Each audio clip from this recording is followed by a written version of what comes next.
பிரபுஜி. ஸ்லோகம் 92.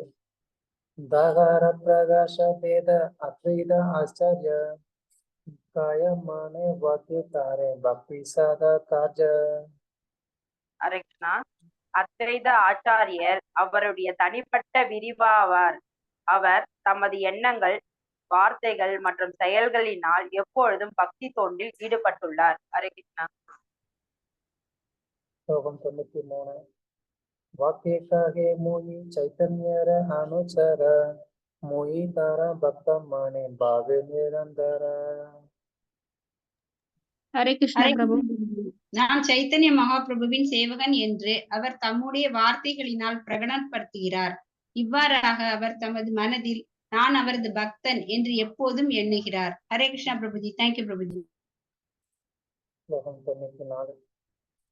ஜல துளசி விய கரே காயத்தை சேவன பக்தி பிரச்சாரிய சவ தரிலா புவன. ஹரே கிருஷ்ணா பிரபு. கங்கை நீரையும் துளசி இலையையும் அர்ப்பணித்து அவர் தமது உடலை கொண்டு பகவானை வழிபட்டார். பக்தி தொண்டினை பிரச்சாரம் செய்து முழு பிரபஞ்சத்தையும் அவர் விடுவித்தார். ஹரே கிருஷ்ண பிரபு. ஸ்லோகம் 95.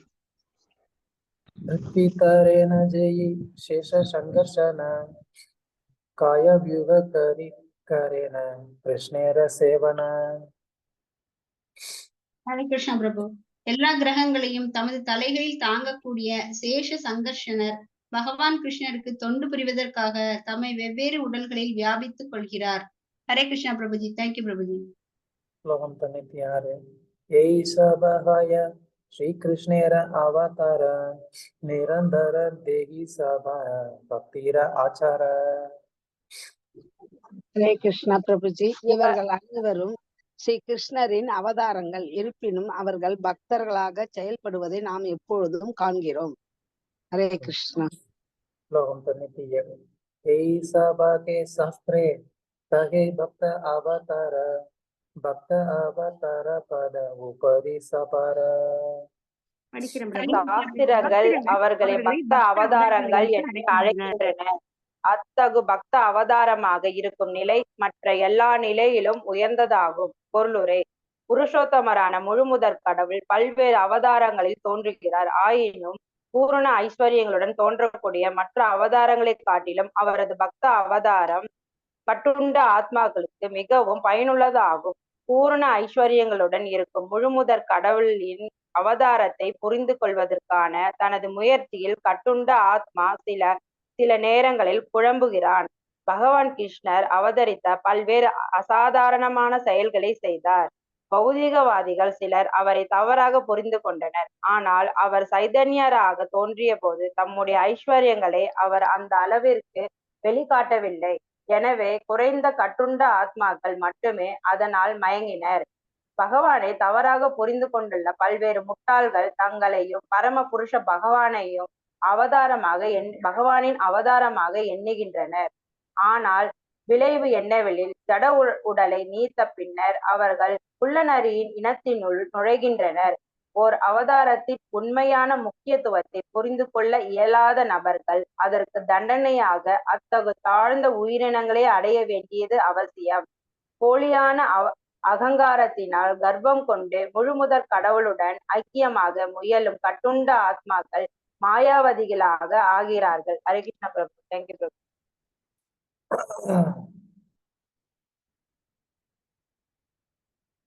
ஸோ இப்போ வரைக்கும் கவிராஜர் பல அவதாரங்களுடைய உதாரணங்களை சொல்றார். அதாவது பகவானுடைய அம்சங்களே பல யுகங்கள்ல பல அவதாரங்களுக்கு சேவை செய்யக்கூடியவங்களா வந்திருக்கிறாங்க. லக்ஷ்மண், பரதன், சத்ருகன், சேஷன், இந்த மாதிரி இன்னும் எத்தனையோ அவதாரங்கள்.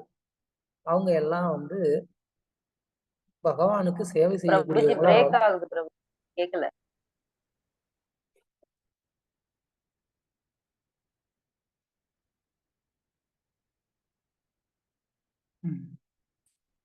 ஓகே. அதாவது பல அவதாரங்களுக்கு பகவான் பல யுகங்கள்ல பல அவதாரங்களை எடுத்திருக்கிறாரு. அந்த அவதாரங்கள்ல இந்த விஷ்ணு தத்துவங்கள் அவங்களும் கூட வந்து என்ன பண்றாங்க, அவங்களும் வந்து அவதாரம் பண்ணி பகவானுக்கு சேவை பண்றாங்க. அதுதான் இங்க வந்து இத்தனை ஸ்லோகங்கள்ல வந்து சொல்றாரு. அதனால அத்வைத ஆச்சாரியார் அவர் வந்து தன்னை சைதன்ய மகாபிரபுடைய ஒரு சீடரா வந்து நினைச்சதுல எந்த விதமான ஒரு தவறுமே வந்து கிடையாது.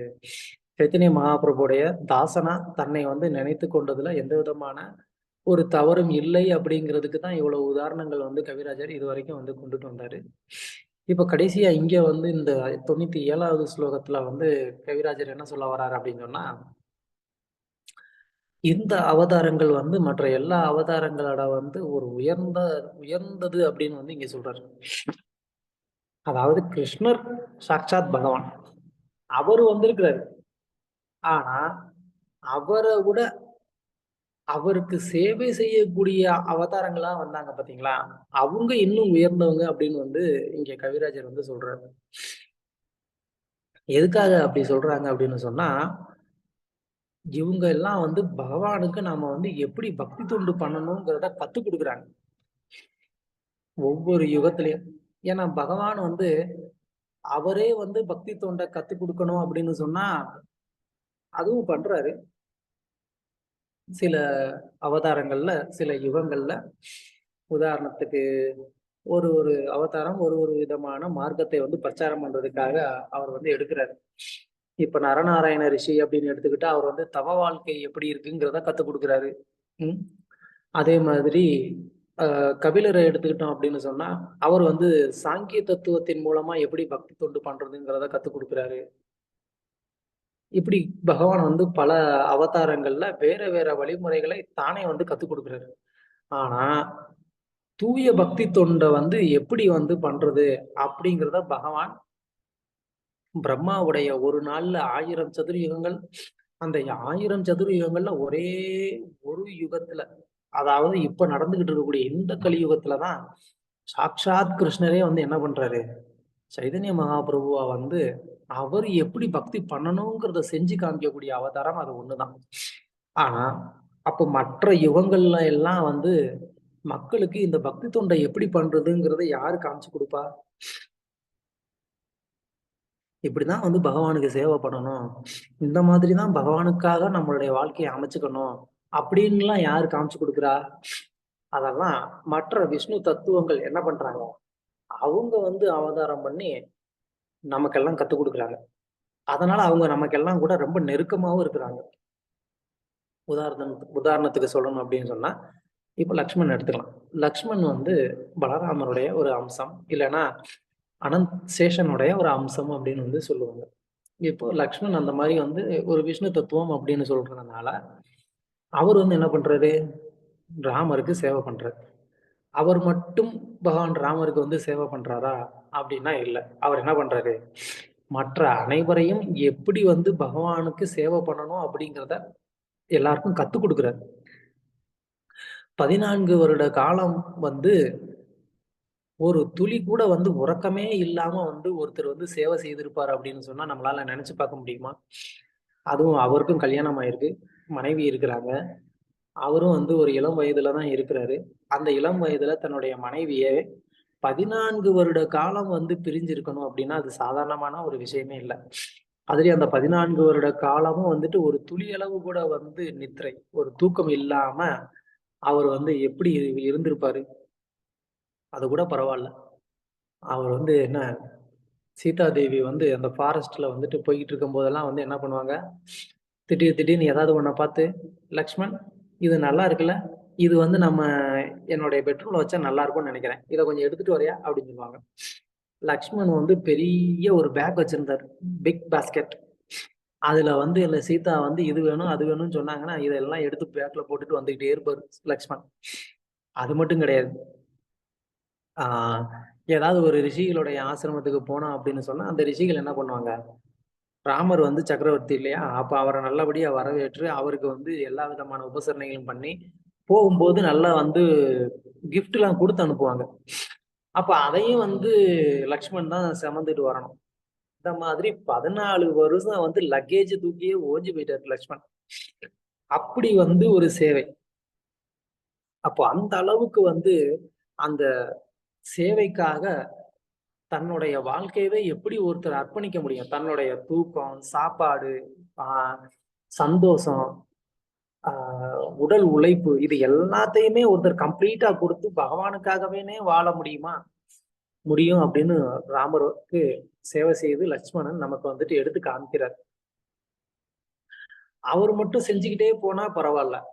ஆனா அதாவது அவர் மட்டுமே செய்து காமிக்கிறது அப்படிங்கிறது வேற. அதுல மற்றவர்களையும் ஈடுபடுத்துறது அப்படிங்கிறது வேற. ஒருத்தர் தான் நல்லா வந்து பக்தி பண்ணலாம், பக்தி பண்ணிட்டு அவர் வந்து போகலாம். ஆனா அதை மற்றவர்களுக்கும் கத்துக் கொடுத்து அவங்களையும் அந்த தூய பக்திக்கு கொண்டு வரணும் இல்லையா? அது இன்னும் வந்து உயர்ந்தது. அத மாதிரி வந்து லக்ஷ்மண் பண்ணார். எங்க பண்ணாரு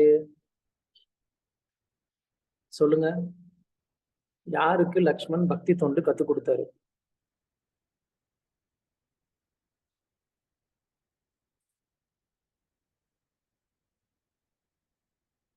சொல்லுங்க, கேக்குதா இல்லையா?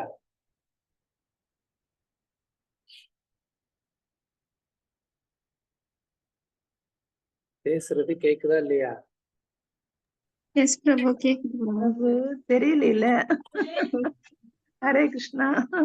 பிரபுஜி நீங்க சொல்லுங்க பிரபுஜி. தெரியல. சுக்ரீவனுக்கு கத்துக் கொடுத்தாரு. சுக்ரீவனுக்கு. ஹரே கிருஷ்ணா. தேங்க்யூ பிரபுஜி. சுக்ரீவன் வந்து பகவான் ராமச்சந்திரர் கூட வந்து நட்பு வச்சுக்கிட்டு நான் உங்களுக்கு எல்லாம் ஹெல்ப் பண்றேன் அப்படின்னு சொல்லிட்டு என்ன பண்ணிட்டான்? மழைக்காலம் வந்த உடனே 4 மாதம் மழைக்காலத்துல அவன் பாட்டுக்கு வந்துட்டு போய் அவன் வந்து சுகபோக வாழ்க்கையில வந்து ஈடுபட ஆரம்பிச்சான். அதை மறந்து அவன் வந்து அந்த வாழ்க்கையில ஈடுபட்டவன லக்ஷ்மண் தான் போய் என்ன பண்றாரு?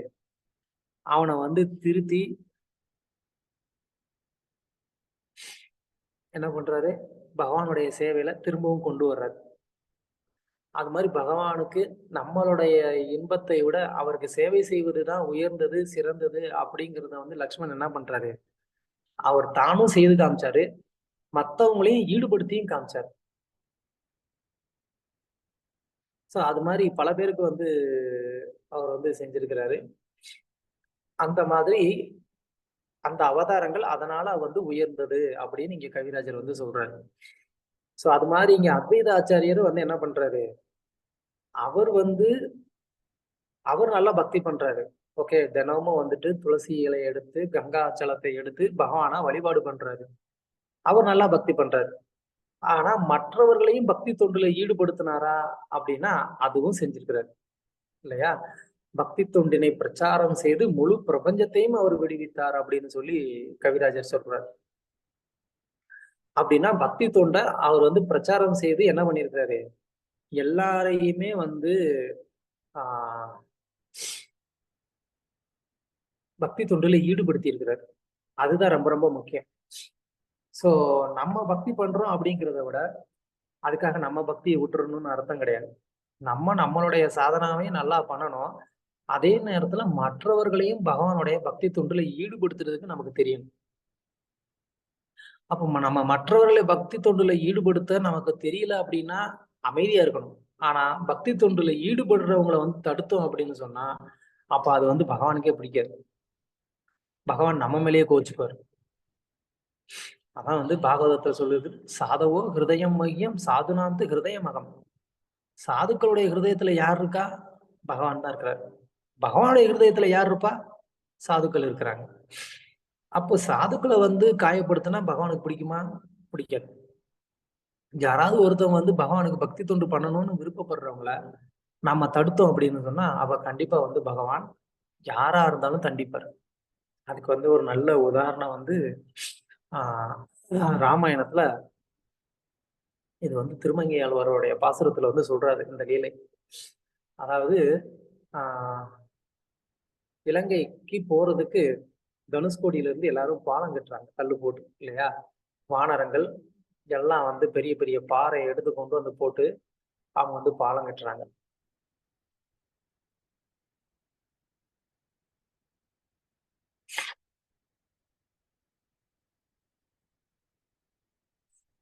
ஸோ பாலம் கட்டும்போது ஒரு அணில் என்ன பண்ணுது, அது வந்து ஆஹா பகவான் ராமச்சந்திரர் அவர் வந்து இலங்கை போறதுக்காக இங்க வந்து பாலம் கட்டுறாங்க, அதனால நானும் என்ன பண்ணணும், என்னால முடிஞ்ச ஒரு சேவையை ராமருக்கு நான் பண்ணணும் அப்படின்னு சொல்லி அந்த அணில் என்ன பண்ணுது, அது வந்து கடற்கரையில வந்து அந்த கரையில தண்ணியில வந்து நான் உடம்ப நினைச்சிட்டு அப்புறமா அந்த மணல்ல போய் உருண்டு அது உடம்புல அப்படியே மண்ணெல்லாம் ஒட்டிக்கு இல்லையா, அப்ப அந்த மணலை வந்து அந்த பாலம் கட்டுற இடத்துல அந்த பாறைகளுக்கு இடையில இருக்கக்கூடிய அந்த இடைவெளியில வந்து அந்த மண்ணை வந்து ஒதுக்குது.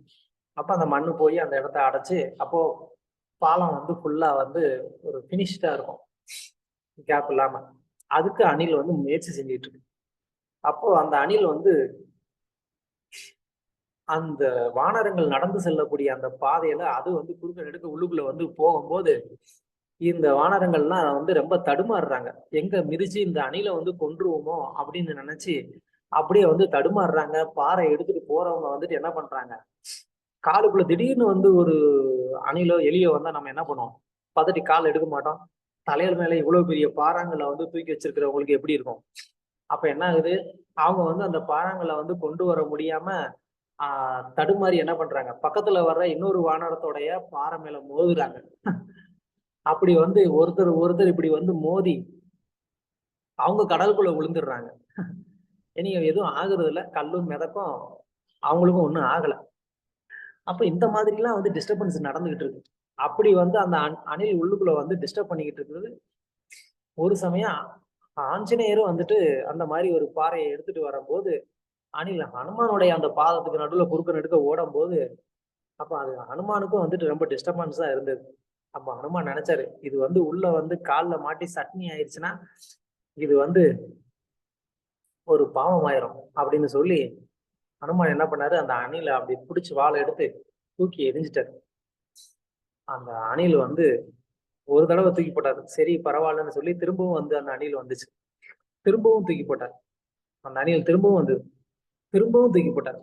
3 தடவை இப்படி வந்து ஹனுமான் வந்து தூக்கி போட்ட உடனே அது வந்து அணிலுக்கு பயங்கரமான கோபம் வந்துச்சு. என்னையா வந்து நீ சேவை பண்ண விட மாட்டேங்கிற அப்படின்னு சொல்லி, இப்ப பாரு நான் என்ன பண்றேன்னு சொல்லி அந்த அணில் வேகமா வந்து போய் ராமர் வந்து அங்க ஒரு பாறையில உட்கார்ந்து இருந்தாரு. அவர் முன்னாடி போயிட்டு ரொம்ப அப்படியே கோபமா பெருமூச்சு விட்டுட்டு நின்றுட்டு இருந்துச்சு.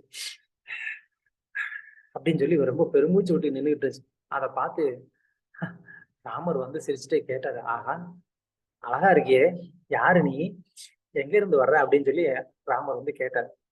அதுக்கு வந்து அப்படியே அணில் வந்து ரொம்ப கோபத்துல, அதெல்லாம் உங்களுக்கு தேவையில்லை, அதாவது ராமர் வந்து யாரு நீ எங்க இருந்து வந்தேன்னு கேக்குறாரு, அந்த கேள்விக்கெல்லாம் அவசியம் இல்லை அப்படின்னு சொல்லி அந்த அணில் வந்து ரொம்ப கோபமா சொல்லுது. அப்போ அது பாக்குறதுக்கு ராமருக்கு என்ன ஆனந்தமா இருக்கு. ஓ அப்படியா, சரி அப்ப என்கிட்ட ஏன் வந்த, என்ன காரணத்துக்காக வந்த அப்படின்னு சொல்லி ராமர் கேட்டாரு. உடனே வந்து அணில் சொல்லிச்சு, நான் உங்ககிட்ட ஒரு கம்ப்ளைண்ட் கொடுக்கணுன்றதுக்காக வந்திருக்கிறேன் அப்படின்னு சொல்லி. கம்ப்ளைண்டா, இங்கயா, என்ன கம்ப்ளைண்ட் அது அப்படின்னு ராமர் கேட்டாரு. உடனே அது வந்து, எனக்கு முதல்ல வந்து ஒரு பதில் சொல்லுங்க அப்படின்னு சொல்லி. நீ இன்னும் கேள்வி கேட்கவே இல்லையே, கேட்டாதானே பதில் சொல்ல முடியும், அதை நான் கேட்கிறேன். இப்போ உங்களுக்கு வந்து சேவை செய்யறதுக்கு ஏதாவது வந்து ஒரு தனிப்பட்ட தகுதி இருக்கா, இவங்கதான் பண்ணணும் இவங்க பண்ணக்கூடாது அப்படின்னு அணில் வந்து அப்படியே ரொம்ப கோபமா அப்படி ஒரு பரப்பா நின்றுட்டு கேட்டுச்சு. அப்படிலாம் இல்லையே, யாரு வேணாலும் எனக்கு வந்து பக்தி தொண்டு பண்ணலாமே, யாருக்குமே தடை கிடையாதே, அதுல என்ன பிரச்சனை உனக்கு அப்படின்னு சொல்லி. அதெல்லாம் இருக்கட்டும், நான் கேட்கறதுக்கு மட்டும் பதில் சொல்லுங்க. சரி கேளு. சரி, உங்களுடைய சேவையில வந்து ஈடுபடுறத யாராவது தடுக்கலாமா, தடுக்கிற உரிமை நீங்க யாருக்காவது கொடுத்துருக்கீங்களா அப்படின்னு சொல்லி கேட்டுச்சான் தானே. ஐயோ அப்படிலாம் நான் யாருக்கும் அந்த உரிமையெல்லாம் கொடுக்கறதே இல்லையே, என்னுடைய சேவையில ஈடுபடுறது யாருக்கும் தடுக்கிறதுக்கு அந்த உரிமையே கிடையாதே அப்படின்னு. ஓகே, அப்ப அந்த உரிமையை யாராவது வந்து மீறினா அப்ப அதுக்கு என்ன அர்த்தம்? யாராவது எனக்கு வந்து பக்தி தொண்டு பண்றாங்க, அதை வந்து யாராவது தடுக்கிறாங்கன்னா அது தண்டிக்கப்பட வேண்டிய குற்றம்னு நான் கருதுறேன் அப்படின்னு ராமர் சொன்னார். ஓஹோ, அப்ப யாராவது தடுத்தா அது தண்டிக்கப்பட வேண்டிய குற்றம். ஆமா, கண்டிப்பா அது தண்டிப்பேன் நான் அப்படின்னு சொல்லி ராமர் சொல்றாரு. அப்படியா, யாரா இருந்தாலும் தண்டிப்பீங்க? ஆமா, கண்டிப்பா யாரா இருந்தாலும் தண்டிப்பேன்.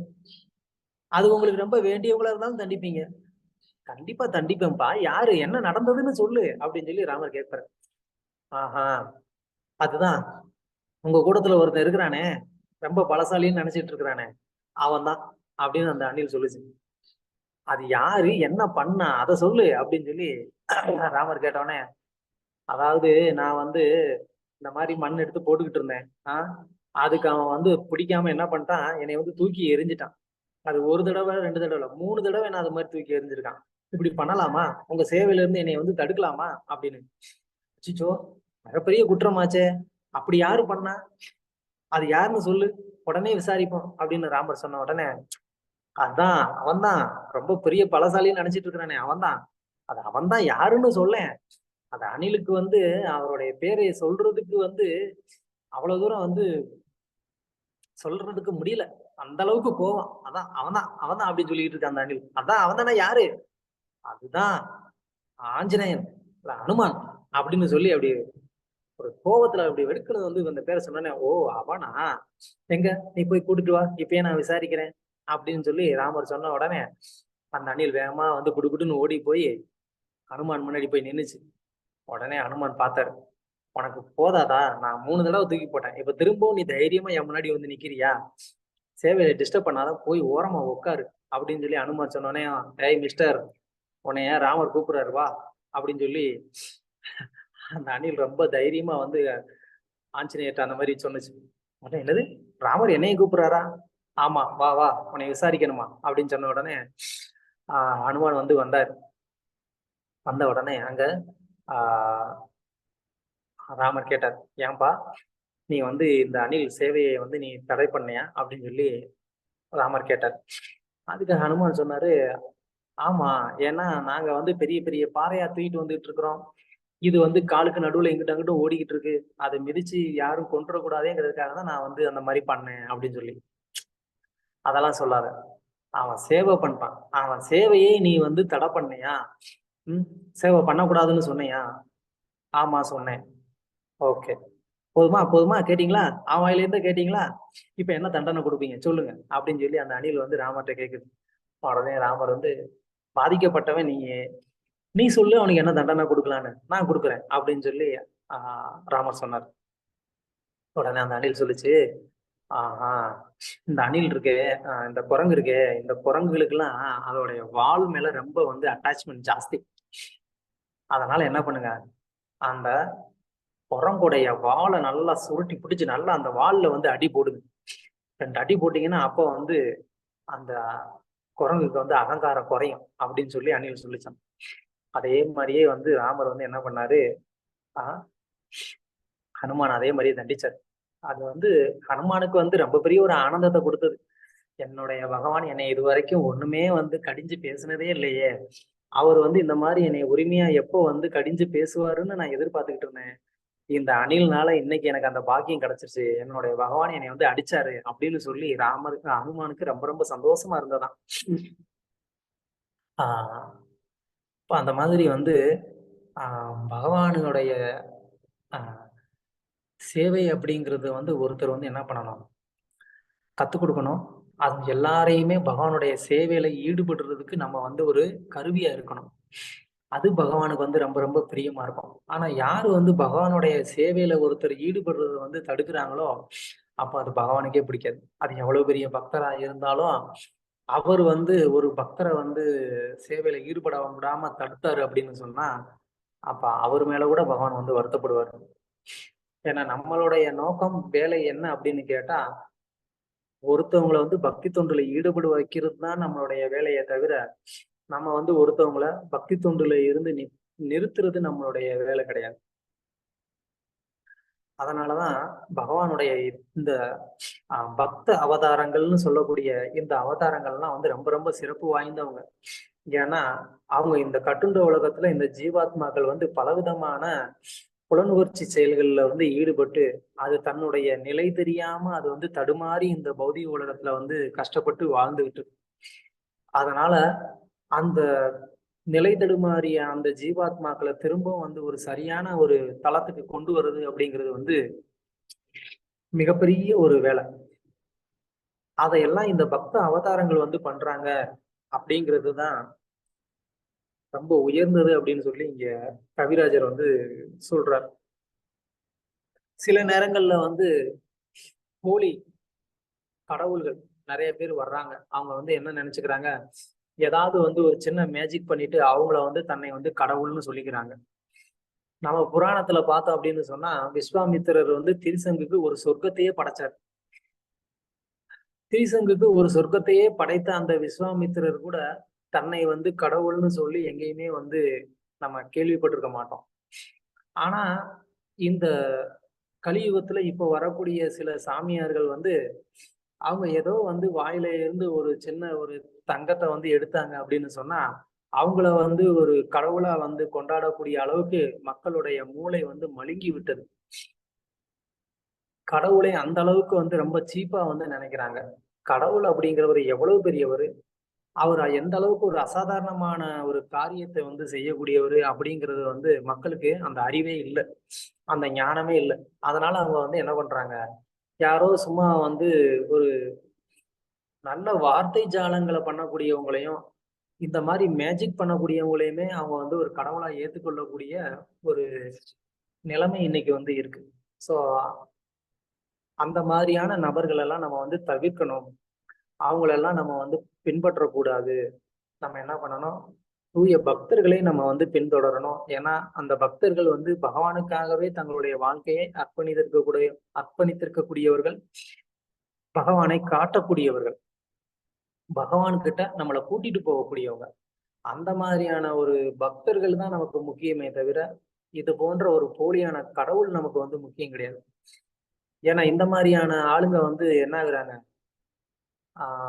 இங்க பிரபுபாதர் பொருளுரையில சொல்ற மாதிரி, ஆனால் விளைவு என்னவெனில் ஜட உடலை நீத்த பின்னர் அவர்கள் குள்ளநரியின் இனத்தினுள் நுழைகின்றனர்.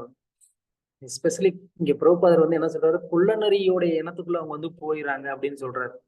காரணம் என்ன அப்படின்னு கேட்டா, இந்த குள்ளநரி தான் வந்து என்ன பண்ணுது, அது வந்து தந்திரமா வந்து செயல்பட்டு மற்றவர்களை ஏமாத்தி தன்னுடைய உணவை அது வந்து எடுத்துக்கும். அது மாதிரி இந்த போலி சாமியார்கள் என்ன பண்றாங்க, மக்களை வந்து தந்திரமா ஏமாத்தி அவங்க வந்து ரொம்ப ஒரு ஆடம்பரமான ஒரு சுகபோக வாழ்க்கையை வந்து அனுபவிச்சுக்கிறாங்க. அதனால அந்த மாதிரி நபர்களை நம்ம வந்து தவிர்த்துட்டு நாம பகவானுக்கு ஒரு சேவகன், ஒரு நல்ல பக்தி தொண்டை நம்ம வந்து பண்ணணுங்கிற ஒரு மனநிலையை நம்மளும் வளர்த்துக்கணும். அது மாதிரி மற்றவர்களும் பகவானுடைய சேவையில ஈடுபடுவதற்கு நம்ம வந்து ஒரு வழியை ஏற்படுத்தி கொடுக்கணும். நம்ம வந்து அந்த வழியில ஒரு தடைக்கல்லா இருக்கக்கூடாது.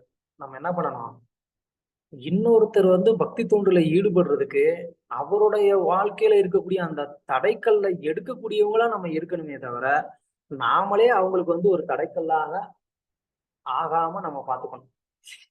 அதான் ரொம்ப முக்கியம். ஓகே, ஸ்லோகம் 98. ஏகமாத்திர அம்சி கிருஷ்ண அம்ச அவதார அம்சி அம்சே தேஹி ஜேஷ்ட கனிஷ்ட ஆச்சார. ஹரே கிருஷ்ண பிரபு. பகவான் கிருஷ்ணரே எல்லா அவதாரங்களுக்கும் ஆதி மூலம்.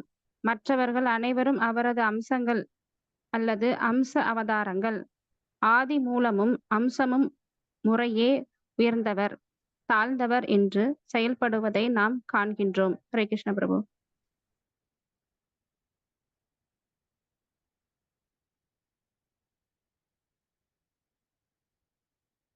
ஸ்லோகம் 99. ज्येष्ठ भावे अंसिते काय प्रभु ज्ञान कनिष्ठ भावे अपनाते भक्त अभिमान. ஹரே கிருஷ்ண பிரபுஜி. ஹரே கிருஷ்ண பிரபுஜி. படிங்க. எல்லா அவதாரங்களுக்கும் மூலமான பிரபுஜி படிக்கிற கேக்குதுங்களா? ஹரே கிருஷ்ணா. கேக்குது, படிங்க. எல்லா அவதாரங்களுக்கும் மூலமானவர் தம்மை எஜமானராக கருதும் போது உயர்ந்தவரின் பாவத்தை கொண்டுள்ளார். அவர் தம்மை பக்தனாக கருதும் போது தாழ்ந்தவரின் பாவத்தை கொண்டுள்ளார். பொருளுரை: ஒரு குறிப்பிட்ட பொருளின் சிறிய பகுதி அம்சம் எனப்படுகிறது. அந்த அம்சம் எதிலிருந்து வெளிப்படுகிறதோ அது முழுமை அம்ஷி எனப்படுகிறது. எனவே அம்சம் எனப்படும் சிறிய பகுதி அந்த முழுமையினுள் அடங்கியுள்ளது. பகவான் முழுமையானவர், பக்தரோ அவரது ஒரு பகுதி அல்லது அம்சம் எனப்படுகிறான். இதுவே பகவானுக்கும் பக்தனுக்கும் இடையேயுள்ள உறவாகும். பக்தர்களுக்கு மத்தியிலும் பெரியவர்கள் சிறியவர்கள் என்னும் நிலைகள் உள்ளன. ஒரு பக்தன் பெரியவனாக இருக்கும்போது பிரபு என்றும் சிறியவனாக இருக்கும்போது பக்தன் என்றும் அழைக்கப்படுகிறான். கிருஷ்ணரே பரம முழுமை. பல தேவரும் இதர விஷ்ணு அவதாரங்களும் அவரது அம்சங்கள். எனவே பகவான் கிருஷ்ணர் தம்முடைய உயர்நிலையின் உணர்வுடனும் எல்லா விஷ்ணு அவதாரங்களும் பக்தர்கள் என்னும் தமது நிலையினில் உணர்வுடன் உள்ளனர்.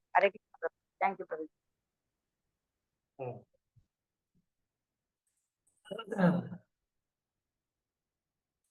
இவ்வளவு ஸ்லோகங்கள் இதுக்கு முன்னாடி வந்து என்ன பார்த்தோம்? அந்த விஷ்ணு தத்துவங்கள் அவங்க எல்லாரும் வந்துட்டு ஒரு பக்த அவதாரமா வந்தாங்க. அவங்க எல்லாரும் வந்து பகவானுக்கு சேவை பண்ணாங்க அப்படிங்கறத நம்ம வந்து பார்த்தோம். அப்ப நமக்கு வந்து சந்தேகம் இருக்கும், எல்லாமே அவங்க வந்து ஒண்ணுதானே, 2 பேருமே விஷ்ணு தத்துவம் தானே, இதுல என்ன ஒருத்தர் வந்து இன்னொருத்தருக்கு போய் வந்து ஏன் சேவை பண்ணணும் அப்படின்னு நமக்கு வந்து ஒரு சந்தேகம் இருக்கலாம். அததான் இங்க கவிராஜர் வந்து என்ன சொல்றாரு, அதாவது அம்சி அம்ச அப்படின்னு சொல்லி 2 இருக்கு. அம்சி அப்படின்னு சொன்னா உதாரணத்துக்கு சொல்லணும்னா ஒரு மண் இருக்கு. அந்த மண்ணுல இருந்து எடுத்து ஒரு பானை பண்ணோம். அப்ப அந்த பானை அப்படிங்கிறது என்ன? அது வந்து அம்சம். அம்சி அப்படிங்கிறது என்ன?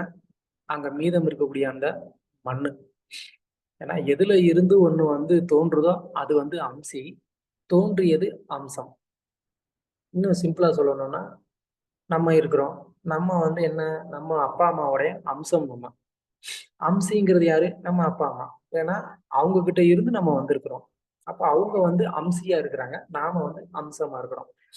அம்சம்னா அவர்களை போலவே. அது மாதிரி பகவானை போலவே இன்னொரு பகவான் அப்படிங்கிறது அம்சம். அந்த அம்சம் விஷ்ணு தத்துவமா இருக்கும்போது அதுவும் வந்து பகவானாவே கருதப்படுது. சோ ஆனா கூட அம்சி அப்படிங்கிறது என்ன? அந்த அம்சத்துக்கு காரணமா இருக்கிறதுனால அது இயல்பாவே இந்த அம்சத்தை விட உயர்ந்த நிலையில இருக்கு. அதனாலேயே அந்த அம்சிக்கு வந்து இந்த அம்சம் வந்து என்ன பண்ணுது? சேவை பண்றது இயல்பாவே இருக்கக்கூடியது. ஏன்னா உயர்ந்தவருக்கு தாழ்ந்தவர் சேவை செய்வது அப்படிங்கிறது நமக்கு பொதுவாகவே இருக்கக்கூடிய ஒரு விஷயம். அப்போ இந்த அம்சி அப்படின்னு சொன்னா எல்லா அவதாரத்துக்கும் மூலமா இருக்கக்கூடியவரு. அவருக்கு இந்த அம்சங்கள் வந்து சேவை செய்யறதுல எந்த விதமான ஒரு தவறும் இல்லை, ஒரு குழப்பமும் இல்லை அப்படின்னு கவிராஜர் இங்க சொல்ல வர்றாரு. ஏன்னா அவர் எல்லா அவதாரங்களுக்கும் மூல காரணமா இருக்கிறதுனால அந்த அவதாரங்கள் எல்லாம் அவருக்கு சேவை பண்றதுல எந்த விதமான ஒரு தவறும் இல்லை. அது மட்டும் இல்லாம பகவான் வந்து அவர் பகவானா வரும்போது அவர் தான் வந்து ஒரு சுப்ரீம் அப்படிங்கிறத வந்து காட்டுறாரு. அதே மாதிரி அதே பகவான் ஒரு பக்தனா வரும்போது என்ன பண்றாரு? அவர் தான் இருக்குதுலயே எல்லாத்த விட ஒரு தன்னை வந்து ஒரு தாழ்ந்த ஒரு பக்தனா வந்து நினைச்சுக்கிறாரு. தன்னை உயர்ந்த பக்தனா நினைக்கல, தன்னை பக்தர்கள்லயே ரொம்ப தாழ்ந்தவன்னு நினைச்சுக்கிறாரு. அந்த மாதிரி வந்து பகவான் வந்து என்ன பண்றாரு? இந்த 2 விதமான உணர்வு வெளிப்பாடுகளும் பகவான் கிட்ட இருக்கு. அவர் பகவானா வரும்போது அதே அந்த ஒரு தோரணையோட அவர் வந்து இருக்கிறாரு. அவர் பக்தனா வரும்போது தன்னை ரொம்ப ரொம்ப தாழ்வான ஒரு பக்தனா வந்து நினைச்சுக்கிறாரு. ஸோ அந்த மாதிரி நம்ம வந்து இதுல நம்மளை எப்போதுமே உயர்ந்தவனா நினைச்சுக்கிற அளவுக்கு நம்ம கிட்ட ஒண்ணுமே கிடையாது. அதனால நம்ம உயர்ந்தவன்னு நினைச்சுக்க வேண்டிய அவசியமே இல்லை. ஆனா நம்மள எல்லாருமே நம்ம எப்படி நினைச்சுக்கணும் அப்படின்னு சொன்னா, பகவானே வந்து ஒரு பக்த அவதாரத்துல வந்தார் அப்படின்னா அவர் தன்னை வந்து ஒரு மிக மிக தாழ்ந்த ஒரு பக்தன்னு நினைச்சுக்குவாரு அப்படின்னு சொன்னா, அப்ப நம்மளெல்லாம் நம்ம என்ன சொல்றது? நம்ம உண்மையிலேயே தாழ்ந்த நிலையில தான் இருக்கிறோம். அப்படி இருக்கிறப்போ நம்மலாம் வந்து என்ன நினைச்சுக்க கூடாது? பக்தியில நான்லாம் உயர்ந்தவன், நான் வந்து ரொம்ப பெரிய ஒரு பக்தன்லாம் நினைச்சுக்கவே கூடாது. அந்த ஒரு எண்ணம் முழுமையா வந்து தவறு. ஏன்னா பக்தி தொண்டு அப்படிங்கிறது வந்து நமக்கு வெளிப்படையா பார்க்கிறதுக்கு வந்து ரொம்ப எளிமையா தெரியலாம். என்னங்கங்க ஒரு ஊதுபத்தி பகவானுக்கு காமிச்சா அதுவும் பக்தி தொண்டு தான். ஒரு தீபம் காமிச்சா அதுவும் பக்தி தொண்டு தான். பகவானுக்கு ஒரு கிளாஸ் தண்ணி வச்சா அதுவும் பக்தி தொண்டு தான். ஏதோ வெளியில போனோம், கடையில பார்த்தோம், ஒரு பழம் வாங்கினோம், அதை வந்து பகவானுக்கு நைவேத்தியம் பண்ணா அதுவும் பக்தி தொண்டு தான். இது எப்படி எவ்வளவோ பக்தி தொண்டு இருக்கலாம். ஆனா இது எளிமையா பார்க்கிறதுக்கு வெளியில எளிமையா தெரிஞ்சா கூட இந்த பக்தி தொண்டு வந்து அந்த பகவானையே நம்ம கிட்ட வந்து ஒரு நெருக்கமான ஒரு உறவை ஏற்படுத்துவதற்கு காரணமா இருக்க முடியும் அப்படின்னு சொன்னா, அப்ப அந்த பக்தி தொண்டுடைய சக்தி என்ன, மகத்துவம் என்ன அப்படிங்கறத நம்ம தெரிஞ்சுக்கணும். அந்த பக்தி தொண்டு நம்மளை வந்து என்ன பண்ண முடியுது? பகவானோட நெருக்கமான ஒரு உறவுல நம்மளை வந்து கொண்டு போகுது. அதனால ஆஹ் ஒருத்தர் வந்து என்ன நினைச்சுக்கணும்? தன்னை எப்போதும் வந்து ஒரு மிகவும் தாழ்ந்த ஒரு பக்தனா நம்ம வந்து நினைச்சுக்கணும். ஆனா நம்ம வந்து நமக்கு இருக்கக்கூடிய அகங்காரம் என்ன பண்ணாது? எப்பயுமே அதை ஏத்துக்க கூடாது. யாராவது வந்து ஒரு வார்த்தை சொன்னா உடனே நமக்கு வந்துட்டு என்ன ஆயிரும்? கோவம் பொங்கிட்டு வந்துரும். என்னைய எப்படி சொல்லலாம் அப்படின்னு சொல்லி. அந்த எண்ணம் எப்படி வருது? ஏன்னா நான் வந்து என்னை வந்து ஒரு உயர்ந்த பக்தன்னு நினைச்சுக்கிறதுனாலதான் நான் என்ன நினைக்கிறேன், எனக்கு அந்த கோவம் வருது. நான் எவ்வளவு பெரிய ஆளு, என்னைய வந்து இப்படி சொல்லலாமா அப்படின்னு சொல்லி. தன்னை வந்து ஒரு தாழ்ந்த பக்தனாவே எப்போதுமே நினைச்சிருந்தோம் அப்படின்னு சொன்னா, அப்போ நமக்கு இந்த மாதிரியான ஒரு எண்ணம் வருமா? என்னை இப்படி சொல்லலாமா அப்படின்னு நம்ம நினைப்போமா? நினைக்க மாட்டோம். ஏன்னா நேச்சுரலாவே வந்து உதாரணத்துக்கு சொல்லணும்னா, இப்ப யாரோ ஒருத்தர் வந்து தெருவுல வந்து பிச்சை எடுத்துட்டு இருக்கிறாரு. அவரை வந்து நாம வந்து, ஏய் பிச்சைக்காரா வாடா இங்க, வாயா இங்க, இல்லைன்னா ஏதோ வந்து ஒரு மாதிரி வந்து பேசுறோம், திட்டுறோம், ஏதோ பண்றோம். அவங்களுக்கு வந்து கோபம் வருமா? அவங்க வந்து என்னை எப்படி இப்படி சொல்லலாம் அப்படின்னு கேட்பாங்களா? கேட்க மாட்டாங்க. அவங்க வந்து அமைதியா போயிருவாங்க. அதுக்கு 2 காரணம் இருக்கு. ஒண்ணு என்னன்னா, அவங்களுக்கு ஆதரவா பேசக்கூடிய ஆளுங்க யாரும் கிடையாது. எதிர்த்து சண்டை போட்டு அவங்களால ஒண்ணும் பண்ண முடியாது. அது ஒரு காரணம் இருக்கலாம். இன்னொன்னு இயல்பாவே வந்து அவங்க தங்களை வந்து அந்த மாதிரி ஒரு தாழ்வான ஒரு மனநிலையிலேயே வச்சிருக்கிறதுனால, சரி நம்ம பிச்சைக்காரன், நம்ம போய் என்ன பேச முடியும்? பரவாயில்ல நம்ம போவோம் அப்படின்னு சொல்லி என்ன பண்ணிருவாங்க? இயல்பாவே அவங்களுடைய நிலைமையே அப்படித்தான் இருக்கிறதுனால, அவங்களுக்கு வந்து என்ன ஆகாது? அவங்களுக்கு வந்து அந்த கோபம் வராது. சோ அதனால ஒருத்தர் வந்து தன்னை எப்போதுமே இயல்பாவே வந்து ஒரு தாழ்வான ஒரு மனநிலையில வச்சிருந்தாங்க அப்படின்னு சொன்னா, அது வந்து அவங்களுக்கு ஆன்மீக வாழ்க்கைக்கு ரொம்ப ரொம்ப நல்லது. அவங்க வந்து ரொம்ப வேகமா வந்து ஆன்மீக வாழ்க்கையில வந்து வளர்ச்சி அடைய முடியும். அப்படி இல்லாம ஒருத்தர் வந்து தன்னை எப்போதுமே வந்து ஒரு உயர்ந்த நிலையில வச்சுட்டு என்னைய வந்து அப்படி ஏன் சொன்னாங்க? என்னைய வந்து இப்படி பேசலாமா? இப்படிலாம் வந்து நம்ம நினைச்சுக்கிட்டே இருந்தோம் அப்படின்னு சொன்னா, அப்ப நமக்கு வந்துட்டு அந்த ஒரு தாழ்ந்த ஒரு மனநிலை அப்படிங்கிறது எப்போதுமே நமக்கு வராம போயிடும். அதனால நம்ம வந்து பக்தியில முன்னேறதும் வந்து தடைப்படும். ஸோ பகவானே இங்க வந்து பக்த அவதாரமா வந்தா தன்னை வந்து ரொம்ப தாழ்ந்த ஒரு மனோநிலையில வச்சிருக்கிறாரு அப்படின்னு சொன்னா, அப்ப நம்மளாம் என்ன மாதிரி நிலைமையில இருக்கிறது? சைத்தன்ய மகாபிரபு வந்து வாரணாசி போயிருந்த போது அங்க நிறைய சன்னியாசிகள், அத்வைத சன்னியாசிகள் அவங்க எல்லாம் வந்து பெரிய பெரிய ஆண் என்ன வேதங்களை எல்லாம் ரொம்ப கரைச்சு குடிச்சவங்க வந்துட்டு அதுல வந்து விவாதம் பண்ணிட்டு இருக்காங்க. சைத்தன்ய மகாபிரபு என்ன பண்ணாரு? அவர் அந்த விவாதத்துக்கு உள்ளுக்குள்ள போய் கலந்துக்காம, அவங்க எல்லாரும் வெளியில வந்து அவங்களுடைய செருப்பு கழட்டி போடுற இடத்துல வந்து உட்காந்துக்கிட்டாரு. அவர் வந்து ஏதோ தன்னை வந்து அந்த செருப்பு பாதுகாக்கிறதுக்கு ஒரு நபரா அவர் வந்து அங்க உட்காந்துக்கிட்டாரு. அதை பார்த்து வந்து பிரபோதானந்த சரஸ்வதி வந்து கூப்பிடுறாரு. ஏன் இங்க வந்து இந்த மாதிரி உட்காந்துட்டு இருக்கிறீங்க? நீங்க ஒரு சன்னியாசி, வாங்க உள்ள வந்து இந்த டிஸ்கஷன்ல கலந்துக்கோங்க அப்படின்னு வந்து சொல்லும் போது, அப்ப மகாபிரபு சொன்னாரு, நான் வந்து ஒரு மூர்க்கன், என்னுடைய குரு என்னைய வந்து ஒரு மூர்க்கன், ஒரு முட்டாள்னு சொல்லியிருக்கிறாரு. எனக்கு இந்த மாதிரி வேதங்கள்லாம் வந்து புரியாதுன்னு சொல்லியிருக்கிறாரு. அதனால நான் அதெல்லாம் வந்து கலந்துக்கிறது கிடையாது. என்னுடைய குரு நீ வந்து வெறுமனே இந்த மந்திரத்தை சொல்லு, இதுக்குதான் நீ லாய்க்கு அப்படின்னு சொல்லியிருக்கிறாரு அப்படின்னு சொல்லி சைத்தன்ய மகாபிரபு அவர்கிட்ட வந்து சொல்றாரு. ஆனா அதுக்கப்புறமா அவர் உள்ள போய் வந்து மகாபிரபு மிகப்பெரிய ஆஹ் ஒரு வேத கருத்துக்கள் எல்லாம் வந்து சொல்லி அவங்களை எல்லாம் வந்து பிரமிக்க வைக்கிறாரு மகாபிரபு. ஸோ உண்மையிலேயே வந்து ஒரு பக்தருக்கு வந்து மிகச்சிறந்த ஒரு திறமைகள்லாம் இருக்கலாம். அவருக்கு வந்து எவ்வளவோ திறமைகள் வந்து இருந்தாலும் அவர் தன்னை வந்து எப்படி நினைச்சுக்கணும், தன்னை வந்து ஒரு தாழ்ந்த ஒரு மனோநிலையில தான் வச்சிருக்கணும். அப்படி இல்லாம நம்ம வந்து நமக்குன்னு ஏதாவது வந்து ஒரு சின்ன திறமை இருக்கலாம். பலருக்கு பலவிதமான திறமை இருக்கலாம். இப்போ நீங்க எல்லாம் வந்து பெண்களா இருக்கிறதுனால மேபி ஒருத்தருக்கு நல்லா துணி தைக்க தெரியலாம், ஒருத்தருக்கு துணி நல்லா துவைக்க தெரியலாம், ஒருத்தருக்கு நல்லா சமைக்க தெரியலாம், ஒருத்தருக்கு வந்துட்டு பல வேலைகள் இருக்கு. உங்களுக்கு தெரியும் என்னென்ன பண்றீங்கன்னு.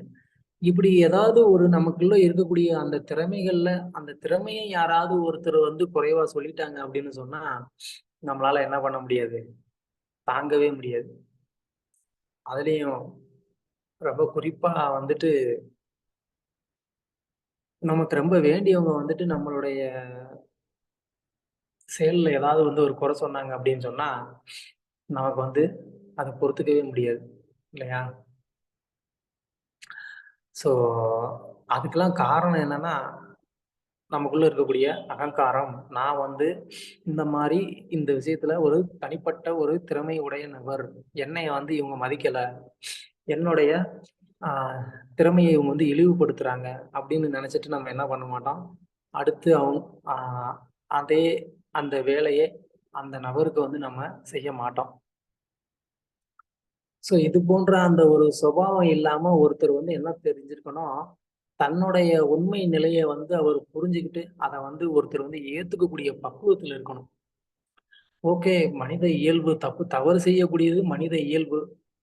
இந்த தடவை நான் தப்பு பண்ணிட்டேன், அதனாலதான் வந்து அவங்க அந்த தப்பை சுட்டி காட்டுறாங்க, அதுல என்ன தப்பு இருக்கு அப்படின்னு நம்ம நினைக்கணுமே தவிர, அது எப்படி நீங்க வந்து என்னுடைய தப்பை சுட்டி காமிக்கலாம் அப்படின்னு சொல்லி நம்ம வந்து கோவிச்சுக்குவோம், அவங்க கூட இனிமே பேச மாட்டோமோ, இனிமே உங்களுக்கு அந்த வேலையை செய்ய மாட்டோமோ, இப்படி எல்லாம் நம்ம வந்து என்ன பண்ணிட்டு இருக்கோம், அகங்காரத்திலேயே வாழ்ந்துட்டு இருக்கோம். அந்த அகங்காரத்தை கடக்கிறது அப்படிங்கிறது ரொம்ப ரொம்ப கடினமான ஒரு விஷயம். அதை எப்படி கடக்க முடியும்னா, எப்போதும் நம்மளை வந்து ஒரு தாசனா, ஒரு பணிப்பெண், இல்ல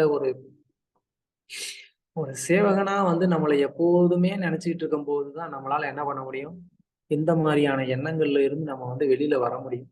இல்லை அப்படின்னு சொன்னா நாம எப்போதும் வந்து இந்த மாதிரிதான், இதுவே பல சண்டை வர்றதுக்கு காரணமாகவும் அமைஞ்சிரும். வீட்டுல உங்களுக்கு இந்த அனுபவம்லாம் இருக்கும்.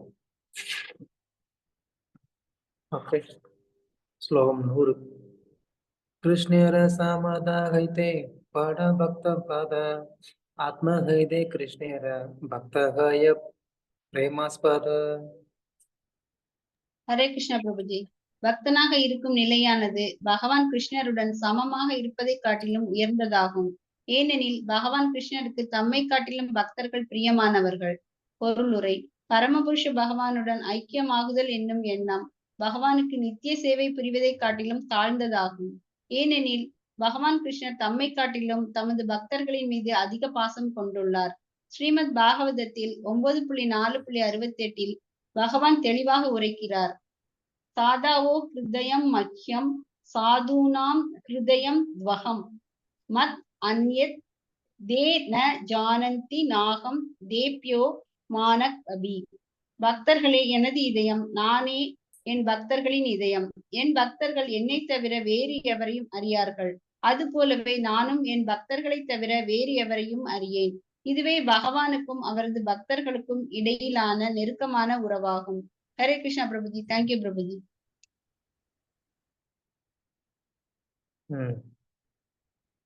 ஸோ ஒரு சேவகனா இருக்கக்கூடிய நிலைமை வந்து பொதுவா இந்த பௌதிக உலகத்துல அதிகமா விரும்பப்படக்கூடிய ஒரு செயல் கிடையாது. யாரையாவது வந்து நம்ம ஒரு கீழான ஒரு வேலையை செய்ய வச்சுட்டோம் அப்படின்னு சொன்னா அவங்க வந்து ரொம்ப பெரிய ஒரு கோபத்துக்கு ஆளாகி அவங்க வந்து நம்மளை அதுக்கு பழி வாங்குறதுக்கு கூட வந்து தயாரா இருப்பாங்க. என்னையா நீ இந்த வேலை பண்ண வச்சுட்ட, பாரு நான் உன்னை என்ன பண்றேன் அப்படின்னு சொல்லி என்ன பண்ணுவாங்க, அதுக்கு பழி வாங்க வந்து துடிப்பாங்க. ஆனா ஆன்மீகத்தை பொறுத்த வரைக்கும் ஒரு பெரிய ஆளா இருக்கிறத விட ஒரு தாசனா இருக்கிறது அப்படிங்கிறது வந்து ரொம்ப ரொம்ப பெரிய நிலை, உன்னதமான நிலை. அது கிருஷ்ணரே இங்க வந்து சொல்றாரு. ஏன்னா என்னுடைய தாசர்கள் என்னைய விட உயர்ந்தவங்க, என்னைய விட அவங்களுக்கு அவங்கள எனக்கு ரொம்ப பிடிக்குங்கிறாரு. அத மாதிரி எங்க நடந்தது அப்படின்னு சொன்னா, ஆஹ் மகாபாரத யுத்தத்துல வந்து பார்த்தோம் அப்படின்னு சொன்னா, கர்ணன் அவனும் வந்து அர்ஜுனனுக்கு இணையா நிறைய திவ்ய அஸ்திரங்களை வந்து தெரிஞ்சவன். அவன்கிட்ட முக்கியமான ஒரு திவ்ய அஸ்திரம் இருந்தது. அந்த திவ்ய அஸ்திரம் என்ன ஆகும்னா, அது இலக்கை வந்து தவறவே விடாது. அந்த அஸ்திரத்தை வந்து போட்டா அவ்வளவுதான், கண்டிப்பா எதிரி வந்து செத்தான், வேற இதே கிடையாது. அப்படி இருக்கக்கூடிய ஒரு சூழ்நிலையில கிருஷ்ணர் இந்த மகாபாரத யுத்தத்தை வந்து தொடங்கின நாள்ல இருந்து கர்ணன் கிட்ட இருக்கக்கூடிய அந்த திவ்ய அஸ்திரம் பயனற்று போகக்கூடிய அந்த நிலைமை வரைக்கும் கிருஷ்ணர் வெளிப்புறமா வந்துட்டு சில நேரங்கள்ல பேசி சிரிச்சா கூட அது அவருடைய உண்மையான ஒரு சிரிப்பு இல்லையா. ஏன் அப்படின்னு கேட்டா, இல்ல, அவருக்கு வந்துட்டு இன்னும் வந்து ஒரு மனசு படபடப்பாவே இருக்கான். ஏன் அப்படின்னு கேட்டா, இந்த கர்ணன்ட்ட இன்னும் அந்த திவ்ய அஸ்திரம் இருக்கு. அந்த திவ்ய அஸ்திரம் வந்து அவன்கிட்ட இருந்து போனதுக்கு அப்புறமா தான் எனக்கு வந்து என்னுடைய உயிர் திரும்ப வரும். ஏன் அப்படி? ஏன்னா அந்த அஸ்திரம் இருந்தா அர்ஜுனனுக்கு அது ஆபத்து. அப்ப அர்ஜுனனுடைய அந்த உயிருக்கு ஆபத்தான ஒரு நிலைமை கர்ணன் கிட்ட அந்த அஸ்திரம் இருக்கிற வரைக்கும் இருக்கு, அந்த பயம் இருக்கு அப்படிங்கறது கிருஷ்ணர் வந்து உணர்றார். அதனால கிருஷ்ணர்கிட்ட வந்து உண்மையிலேயே அவர்கிட்ட இருந்து ஒரு சிரிப்பே வரலையாம். அவர் வந்து அந்த ஒரு பயத்தோடயே தான் வந்து 10 நாள் வந்து இருக்கிறாராம். சோ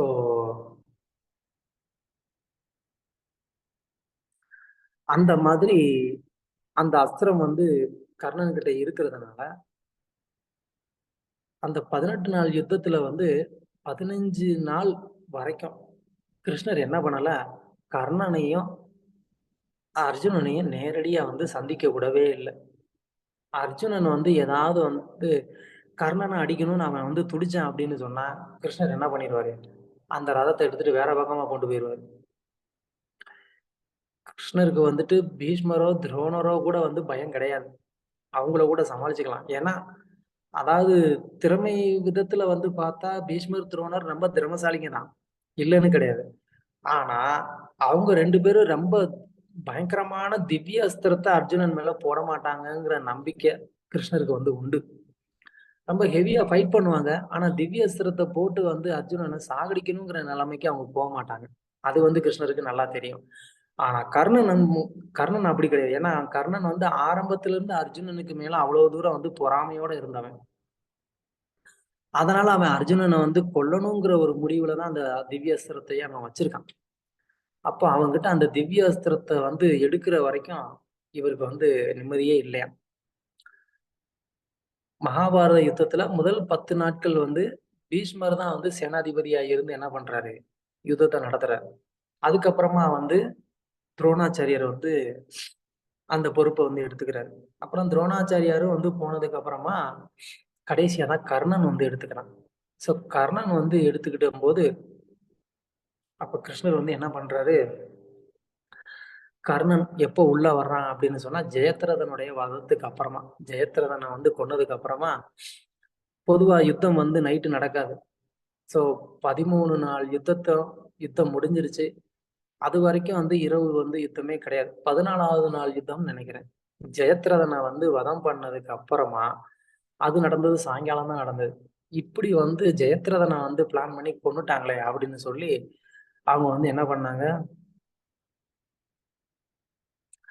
நைட்டு வந்து யுத்தத்தை ஸ்டார்ட் பண்ணிட்டாங்க. அப்போ அந்த நைட்ல வந்து பார்த்தா கர்ணன் வந்து ரொம்ப பயங்கரமான ஒரு யுத்தத்தை வந்து பண்றான். இப்படி மிகப்பெரிய ஒரு இழப்பு வந்து கௌரவ சேனைக்கு ஏற்பட்டிருக்கு. அதுக்கு வந்து ஈடு செய்யறதுக்காக இந்த பாண்டவ படைகளை வந்து இன்னைக்கு துவம்சம் பண்ணாம விடக்கூடாதுன்னு சொல்லி நைட்டு வந்து பயங்கரமான ஒரு யுத்தம் வந்து நடந்துகிட்டு இருக்கு. அப்ப இரவு நேரத்துல இந்த யுத்தத்துல வந்து போர் வீரர்கள் அந்த அளவுக்கு வந்து திறமசாலிகளா வந்து சண்டை போட மாட்டாங்க. அந்த இரவு நேர யுத்தத்துல வந்து என்ன பண்ணாங்களாம், யானை படையில வர்றவங்க யானைக்கு மேல விளக்கு வச்சிருப்பாங்களாம். இல்ல குதிரை படையில வர்றவங்க குதிரைக்கு மேல விளக்கு வச்சிருப்பாங்களாம். ரதத்துல வரக்கூடியவங்க. அந்த மாதிரி வந்து விளக்கு எடுத்து அதுக்காக வந்து கேள்வி கேட்காதீங்க. எப்படி யானை மேல விளக்கு எடுத்துட்டு வருவாங்க, எண்ணெய் கொட்டிருமேன்னுலாம் கேட்காதீங்க. அதுக்கான ஒரு நல்ல ஒரு டெக்னிக் அவங்களுக்கு தெரிஞ்சிருக்கும். இல்லாம யுத்தத்துல வந்து விளக்கு எடுத்துட்டு வர்ற அளவுக்கு வந்துட்டு ஆ பண்றாங்க அப்படின்னா, அந்த மாரி டெக்னிக் தெரியாம விளக்கு எடுத்துட்டு வந்திருக்க மாட்டாங்க. நமக்கு அது எப்படி என்னன்றது நமக்கு தெரியல. அவ்வளோதான். அந்த மாதிரி வந்து யுத்தம் அப்படியே அந்த யுத்த களமே பார்த்தா அப்படியே எல்லா இடத்துலயும் சுத்தி வந்து விளக்கொளியால வந்து அது நிறைஞ்சிருக்கு. நல்லா யோசித்து பாருங்க. அப்படியே இருட்டா இருக்கக்கூடிய அந்த ஒரு நேரத்துல ஆயிரமான படை வீரர்கள் அதுக்கு நடுவுல வந்து அவங்களுடைய அந்த விளக்கு ஒளி எல்லாம் இருக்கும்போது எப்படி இருக்கும்?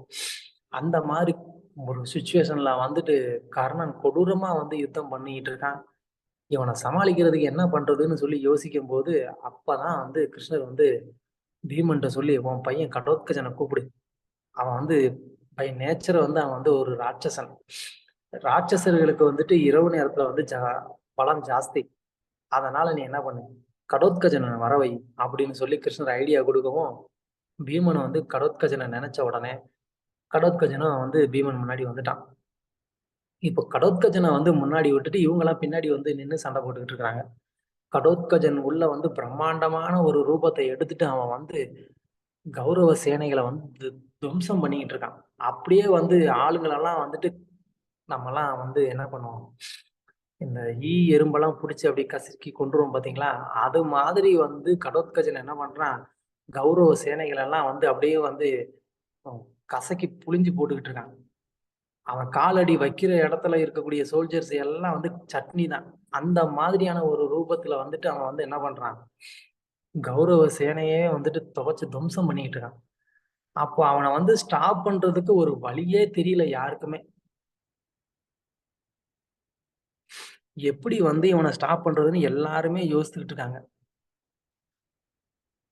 அப்ப அவனை வந்து ஸ்டாப் பண்ணல அப்படின்னு சொன்னா மொத்த கௌரவ சேனையுமே வந்து அழிஞ்சிருங்கிற ஒரு நிலைமை இருக்கும்போது அவங்கிட்ட வந்து 2 பிரம்மாஸ்திரம் வந்து இருந்தது.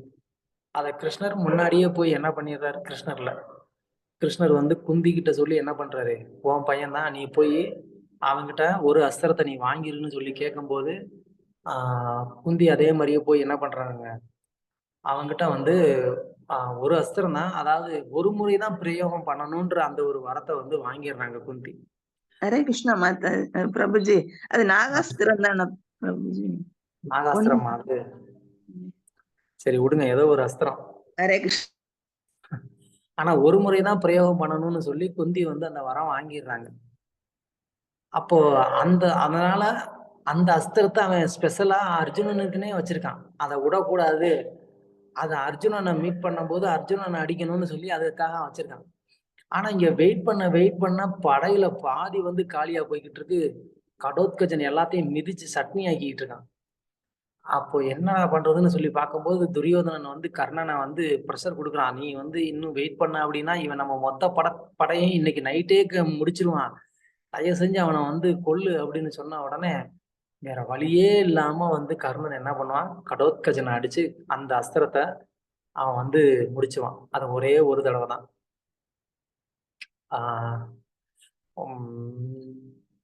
ஓகே, இது வேற அஸ்திரம். இன்னொரு வாட்டி ஒரு அஸ்திரம் கூட இருக்கு. ஓகே, அஸ்திரம் பேர் மறந்து போச்சு. அப்போ இந்த அஸ்திரத்தை விட்ட உடனே அப்பதான் வந்து கிருஷ்ணருக்கு நிம்மதியாச்சு. அப்பாடா, எப்படியோ அவங்ககிட்ட இருக்கக்கூடிய அந்த ஆயுதம் ஒரு தடவை யூஸ் ஆயிடுச்சு, இனிமே அவன் பயன்படுத்த மாட்டான் அப்படின்னு சொல்லிட்டு அப்பதான் கிருஷ்ணருக்கு வந்து பெருமூச்சு விட்டாராம். இனிமே அர்ஜுனனுக்கு ஆபத்து இல்லை அப்படின்னு சொல்லி. சோ அந்த அளவுக்கு வந்துட்டு பகவான் வந்து என்ன பண்றாரு, தன்னுடைய பக்தர்களை காப்பாத்துறதுக்கு அந்த அளவுக்கு வந்து அதை அவர் வந்து தன்னுடைய ஒரு மிகப்பெரிய ஒரு கவலையா வந்து எடுத்துக்கிறாரு. என் பக்தனை எப்படியாவது காப்பாத்தணுமே, எப்படி காப்பாத்துறது அப்படின்னு சொல்லி. அதே இது பக்தன் தன்னை வந்து ஒரு பெரியவனா நினைச்சிருந்துட்டு இருக்கிறான் அப்படின்னு சொன்னா, அப்போ பகவான் இந்த ஒரு தவிப்பு பகவான் கிட்ட வருமா? என் பக்தனை நான் காப்பாத்தணும் அப்படின்னு சொல்லி நான் பெரியவன்னு நினைச்சா அப்போ பகவான் வந்து என்ன பண்ணுவாரு? அப்போ போ நீயே பாத்துக்கோ அப்படின்னு சொல்லிட்டு விட்டுருவாரு. பகவான் கிட்ட இந்த தவிப்பு வந்து வராது. ஐயோ இவன் என் பக்தனாச்சே, இவனை நான் எப்படியாவது காப்பாத்தணுமேனு பகவான் நமக்காக தவிக்கணும். அப்படிப்பட்ட ஒரு பக்தனா நம்ம இருக்கணும். அப்படிப்பட்ட ஒரு சேவகனா இருக்கணும்.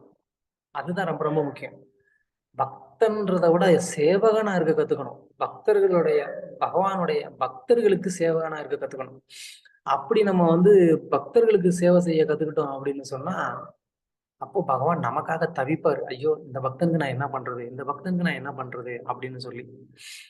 அப்படி இல்லைன்னா பகவான் நம்மளை தவிக்க விட்டுட்டு போயிடுவாரு.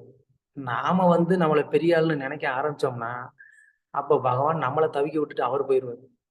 அதனால நமக்குள்ள இந்த ஒரு பெரியவன்ற அந்த ஒரு எண்ணம் எப்போதும் வராம, நாம எப்போதுமே வந்து ஒரு தாசன்கிற அந்த ஒரு பாவத்துல நம்ம இருந்தோம் அப்படின்னு சொன்னா, பகவான் நம்ம கூட எப்பயுமே இருப்பாரு. நமக்காகவே இருப்பாரு. அதுதான் ரொம்ப ரொம்ப முக்கியமான ஒரு விஷயம். ஓகே. ஹரே கிருஷ்ணா. ஏதாவது கேள்வி இந்த கருத்துக்கள்?